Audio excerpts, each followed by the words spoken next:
रामलाल एक गरीब आदमी था। वो मेहनत मजदूरी करके अपने घर का खर्च चलाता था। उसकी पत्नी रूपा घर के कामकाज में मसरूफ रहती थी।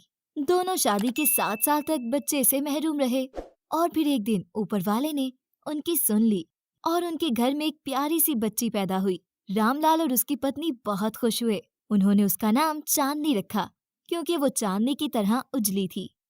रामलाल और उसकी पत्नी ने चांदनी को बहुत लाड प्यार से पाला। वो जो भी फरमाइश करती वो पूरी हो जाती क्योंकि वो उनकी इकलौती बेटी थी। लेकिन जब चांदनी कुछ बड़ी हुई तो अपने माता पिता के प्यार से थोड़ी बिगड़ गई। एक दिन रामलाल काम से वापस आ रहा था कि बारिश शुरू हो गई। वो बारिश से बचने के लिए एक पेड़ के नीचे बैठ गया।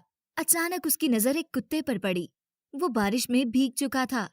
बारिश रुकी तो रामलाल उस कुत्ते को घर ले आया, मगर कुत्ते को देखते ही चांदनी गुस्से से चिल्लाई, कितना बदसूरत कुत्ता है पिताजी, इसको घर से बाहर फेंक दें। रामलाल ने चांदनी को बहुत समझाया, लेकिन वो ना मानी और मौका मिलते ही कुत्ते को घर से बाहर फेंक आई। रामलाल और उसकी पत्नी चांदनी की वजह से बहुत परेशान हुए कि हमारी बेटी सिर्फ सुंदर चीजों को ही पसंद करती है, लेकिन दुनिया की हर चीज सुंदर तो नहीं हो सकती। वक्त गुजरता गया और चांदनी 15 साल की हो गई। एक दिन रामलाल के घर गांव से उसकी बहन अपनी बेटी मीना के साथ आई। लेकिन जब चांदनी स्कूल से वापस घर आई तो अपने घर में मीना को देखकर माँ से पूछा, ये हमारे घर में इतनी काली लड़की कौन है? माँ ने उसे बताया कि मीना तुम्हारी बुआ की बेटी है और अब ये दोनों माँ बेटी हमारे साथ इसी घर में रहेंगी। चांदनी ने मुंह बनाते हुए कहा, ओफ, इतनी काली और बदसूरत लड़की के साथ मुझे रहना पड़ेगा।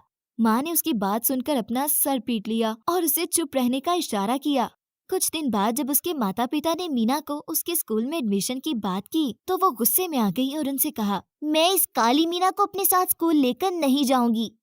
लेकिन रामलाल ने उसकी एक ना सुनी और मीना का एडमिशन चांदनी के स्कूल में करा दिया। चांदनी को इस बात पर बहुत सदमा हुआ और वो गुस्से में मीना की दुश्मन बन गई। मीना पढ़ाई में बहुत मेहनत करती थी। उसने पहले दिन से चांदनी से दोस्ती करने की कोशिश की, मगर चांदनी ने उसकी बेइज्जती कर दी। वो उससे जान छुड़ाने के प्लान सोचने लगी और फिर पेपर्स में चांदनी ने खुद चीटिंग की, मगर बाद में वो चीटिंग वाला कागज मीना की सीट के नीचे छुपा दिया। जब उसकी मैम ने ये देखा तो मीना को बहुत डांटा और उसे प्रिंसिपल ऑफिस ले गई। मीना बेचारी बहुत रोई और बताया कि उसने कोई चीटिंग नहीं की, मगर किसी ने उसकी बात ना मानी और फिर स्कूल वालों ने उसे स्कूल से निकाल दिया। चांदनी ये सब देखकर मन ही मन में बहुत खुश हुई, लेकिन अपने माता पिता के सामने मासूम बन गई। और फिर रामलाल ने मीना का दूसरे स्कूल में एडमिशन करा दिया। इस तरह चांदनी ने मीना जैसी काली लड़की से जान छुड़ा ली। अब वो बहुत खुशी खुशी स्कूल जाती क्योंकि अब वो आजाद थी। अब वो मन में एक और प्लान सोचती रहती कि किस तरह मीना को अपने घर से भी निकाल दे। मगर एक दिन जब उनकी साइंस टीचर साइंस लैब में उन्हें मुख्तलिफ केमिकल एक्सपेरिमेंट्स करवा रही थी कि अचानक वहाँ आग भड़क उठी। सारी लड़कियां चीखते हुए बाहर को भागीं, मगर चांदनी की स्कर्ट एक कील में फंस गई और वो बाहर ना निकल सकी और वो आग में झुलस गई। चांदनी को इस हादसे की वजह से 1 हफ्ता हॉस्पिटल में रहना पड़ा और जब वो घर आई तो उसके चेहरे पर जख्म का निशान रह गया, जिसकी वजह से वो पहले की तरह सुंदर नहीं दिखती थी। वो अपना चेहरा देखकर बहुत रोई। उसे अपने गरूर की सजा मिल गई थी। उसने मीना से माफी मांगी और फिर वो दोनों अच्छी दोस्त बन गई।